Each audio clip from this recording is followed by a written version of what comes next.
Hey, welcome to DIY with Jerry's Garage. Just a short here. I'm going to show you how to test the power in any outlet in your house other than, don't mess with 220. Okay, if you don't know what you're doing, don't mess with 220. 110 won't kill you, 220 will. Okay, now, as you can see here, I got an outlet in my home. Okay, this big slot that you'll have is where your, well, we'll call it negative, but it's actually neutral. And this slot over here is your power slot, the small one. Okay, now, this is my circuit tester, plug tester, electrical tester, whatever. All right, you'll see these in a lot of videos. It's also made for a car. You can see where it says cylinders here. That's where, abbreviations. For your car.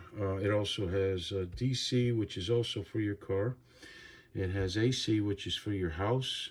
And this is your indicator. Now, because you have 125 volts coming out of your, this symbol here, the V, is the volt symbol. Okay, volt, V-O-L-T. Okay, so you want to put that on 200. If you put it on 20, it's not going to read right. Put that on 200. You have two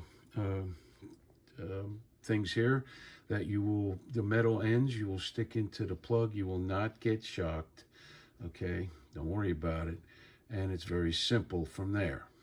And you stick your they'll stay. Okay, you in there, and you can, now you stick both of those in there. And you can see they stay. There's prongs in there that grab your plug, whatever you're using to feed it electricity. Okay, and make sure the red is on as you're looking at it. On the left, the black is on the right. Okay, and then you come over here, and it says 125.7665. 125 is fine. Okay, if it's below 110 or even if it's below 120, you have a problem, at which point you'll need something to figure out what's going on inside. And that'll be for another short, but that's how you do it. It's very simple. Thanks for watching. Take care.